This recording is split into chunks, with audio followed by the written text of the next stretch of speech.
Então, graça e paz, sejam muito bem-vindos ao Celebrando a Recuperação da Igreja Batista Olaria, em Laranjeiras, Rio de Janeiro. Hoje o assunto é mente, emoções e ações, como esses três elementos, essas três forças, esses três poderes bem alinhados podem trazer restauração, recuperação, santificação na vida de um cristão, na vida de uma pessoa que entende que o Espírito Santo continua comandando. Quero falar sobre esses três elementos. Sejam muito bem-vindos. Assista o vídeo, depois do vídeo a gente trata do assunto.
Graça e paz, vamos falar sobre os três poderes, três elementos, três forças, chamada mente, emoção e ação. O mente, emoções e ações. Três poderes que precisam viver alinhados, harmônicos. E eu quero trazer uma analogia, trazendo os três poderes da República: legislativo, executivo e judiciário.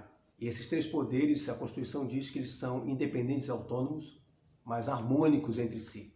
Cada um tem a sua competência, cada um tem a sua função, entretanto, precisam ser harmônicos, é preciso haver harmonia entre eles. Não tendo harmonia, vai haver conflito de interesses, vai haver confusão institucional. Eu quero trazer esse exemplo assim também, por exemplo, para trazer para o nosso assunto hoje: mente, emoções e ações. Três poderes que precisam estar harmônicos, para que não traga prejuízo na vida, para que a gente não sofra por causa dessa desarmonia. Eu quero trazer alguns exemplos de quanto isso pode ser prejudicial. Eu vou trazer um exemplo aqui, dois exemplos a respeito de como as emoções de forma isolada podem decidir de forma prejudicial a uma vida. Eu tenho um amigo meu que sofreu um infarto. Ele ficou internado e, graças a Deus, sobreviveu. Recebeu todas as orientações, todas as informações, mostrado os seus exames, o que foi fator determinante para que ele pudesse sofrer um infarto, recebeu todas as orientações pós-cirurgia, e ele, de uma coisa, ele teve a convicção, em função das informações e o conhecimento que ele obteve, de que o seu vício do tabaco foi fator determinante para o seu infarto. Ou seja, o médico orientou: pare de fumar. Bom, passado um tempo eu voltei ao bairro, encontrei, fui visitá-lo. Ele estava em frente à casa dele, fazendo o quê? Fumando um cigarro. Eu cheguei para ele e disse: olha, como você está fumando cigarro? Você teve um infarto? Ele me disse: cara, eu não consegui, o sentimento, a força do desejo, da vontade foram muito mais fortes do que todo o meu conhecimento, toda a informação que eu recebi dos médicos e da minha família. E ele fala isso com muita culpa e com muita tristeza. Isso é um exemplo de como as emoções, de forma isolada, podem trazer prejuízo. Ele teve infarto.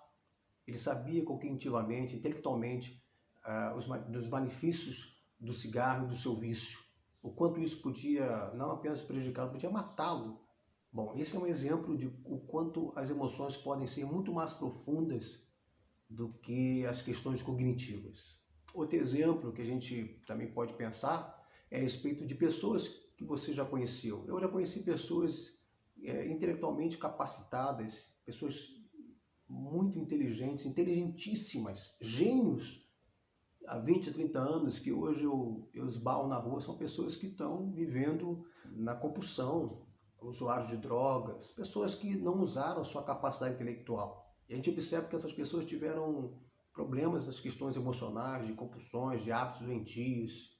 Elas não chegaram onde elas deveriam chegar, mesmo com toda a capacidade intelectual. Gênios, a gente encontra muito isso no meio artístico. Pessoas que morreram muito jovens, que tinham uma capacidade intelectual, poetas, cantores, pessoas que eram pessoas inteligentes, mas que se autodestruíram em função das questões emocionais, dos sentimentos. Isso é um exemplo de quando as emoções são muito mais profundas do que a questão cognitiva. Agora, existe o contrário. Quando as questões cognitivas, a racionalidade é extremamente mais forte do que a sensibilidade humana, do que o feeling emocional. Você vai encontrar pessoas que são tão racionais, mas tão racionais, que se tornaram frias e calculistas. Pessoas que sabem o valor ou o preço de tudo, mas não sabem o valor de nada. Exemplo disso são aqueles pais que entendem que, uma vez suprindo a necessidade dos seus filhos do ponto de vista financeiro, é o suficiente, enquanto o filho quer afeto, quer carinho, quer atenção. Mas eles entendem, de modo racional, de que basta suprir a necessidade financeira, basta pagar colégio, basta pagar plano de saúde, basta colocar comida na mesa, basta isso. Isso é o suficiente. E depois essas crianças, os filhos, crescem sem a questão do afeto. E isso traz prejuízos gigantes para essas crianças, na fase adulta. Bom, a gente percebe que, neste caso, a questão cognitiva foi muito mais forte do que as questões emocionais, agiu de modo isolado, não se alinhou às questões emocionais. A questão da ação, às vezes, é a mesma coisa. Você já fez coisas que depois você disse: cara, isso não faz sentido eu ter feito. Às vezes você diz: cara, fiz isso de modo impensado. E você até se arrepende dessas ações. As suas ações não estavam alinhadas com os seus pensamentos, com a sua mente, com a questão cognitiva, muito menos com as suas emoções. Você simplesmente agiu, não fez sentido o que você fez. Agiu de modo impensado, não levou em consideração o sentimento, o coração, enfim. Você simplesmente agiu e agiu de modo impensado. Bom, esses 3 exemplos revelam para nós que, uma vez não alinhados, não estando em harmonia a mente, as emoções e as ações, pode trazer prejuízos gigantes para todos nós. Agora a pergunta é como resolver esse problema? Como alinhar esses três elementos? Bom, na vida a gente faz muitas coisas. Uma delas é, por exemplo, pegar o seu carro, o seu veículo e dirigi-lo. Olha que impressionante. Você pega seu carro e você, dentro do seu carro, você tem várias ações, você faz várias coisas. Você presta atenção no retrovisor de dentro, nos retrovisores de fora, você passa a marcha, você acelera, você freia. Você faz muitas coisas dentro do seu carro. Você tem várias ações ao mesmo tempo.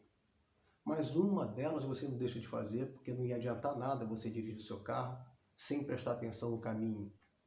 Se você não presta atenção no caminho, você ia dirigir, ia bater em qualquer poste, em qualquer muro, ia sofrer acidente. Então você tem que prestar muita atenção no caminho. Então funciona mais ou menos assim com a gente no dia a dia.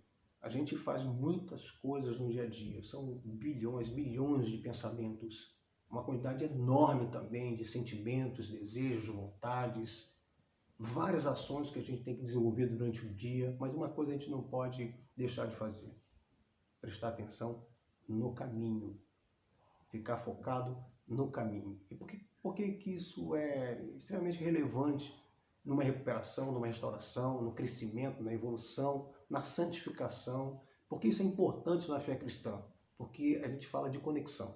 Filipenses capítulo 4, versículo 7, diz que a paz de Deus, que excede todo entendimento, guardará o seu coração e a sua mente em Cristo Jesus. Há uma promessa de que Deus é capaz de alinhar a nossa mente, as nossas emoções, as nossas ações, de guardar os nossos pensamentos, a nossa mente, de guardar o nosso coração, a nossa sensibilidade. É capaz de Deus, há uma capacidade em nós de se conectarmos àquele que pode alinhar esses três poderes, para que a gente não sofra prejuízo nas nossas decisões, nas nossas escolhas, para que a gente não trace um destino de fracasso, de mediocridade. É possível. Falando em veículo automotivo, não existiria veículo automotivo se não existisse um motorista. A ideia é que você não existe apenas para dirigir a si mesmo. Você existe porque existe um motorista. Você é um veículo e o Espírito Santo é o motorista. É Ele que te guia. É Ele que leva você, que conduz você nas estradas da vida, nas decisões, nas escolhas do dia a dia. Preste muita atenção nisso. O versículo anterior, versículo 7 de Filipenses capítulo 4, diz que com súplicas e orações, com ação de graça, a gente apresente os nossos pedidos a Deus. E depois ele diz, para que a paz de Deus, que excede todo entendimento, guarde a sua mente, o seu coração. Simples assim. Você quer ser guiado pelo Espírito Santo, quer ter uma mente alinhada, para que você possa ser bem-sucedido, para que você encontre o sucesso. Sucesso no sentido de existência. Bem-sucedido no sentido de existência, de ter bons relacionamentos, relacionamentos saudáveis, de tomar decisões corretas, para fazer com que a tua mente, a questão cognitiva, a questão emocional e as ações sejam elas alinhadas, para que não haja culpa na hora das decisões, das escolhas. A fé cristã, ela às vezes ignora esse alinhamento, por conta de achar que um discipulado ele acontece só por via cognitiva. A gente fornece muito mais informação e conhecimento bíblico do que também fazer com que a pessoa cuide das suas emoções. O seu conceito intelectual de Deus pode estar bem formado, mas o seu conceito emocional de Deus pode estar confuso.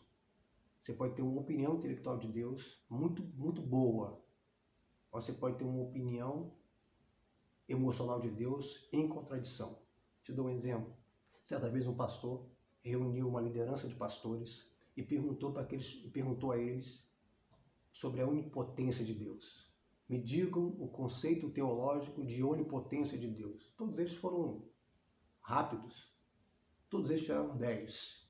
Então ele disse para esses pastores, agora vocês saem daqui e sintam a onipotência de Deus. É assim que a gente vive. Quando a gente consegue alinhar mente, emoções e ações, o nosso conceito da onipotência de Deus, da onisciência de Deus, da onipresença de Deus, não é apenas um conceito intelectual, ele é um conceito emocional. A gente não apenas sabe, mas a gente também sente. E a gente age conforme aquilo que a gente sabe e sente. Que Deus te abençoe em nome de Jesus, que o Espírito Santo de Deus, esse que dirige você como um veículo pelas estradas da vida, possa alinhar sua mente, suas emoções e as suas ações. Que Deus te abençoe em nome de Jesus. Domingo, 11 horas, culto da Igreja Batista Ola Rio, Laranjeiras, Rio de Janeiro. Pastor Tiago, convido você, compartilhe o vídeo, se inscreva no nosso canal, nos ajude a compartilhar a palavra de Deus. Seja um evangelista, seja um missionário, dessa forma. Em nome de Jesus, que Deus te abençoe. Amém. Até terça-feira que vem.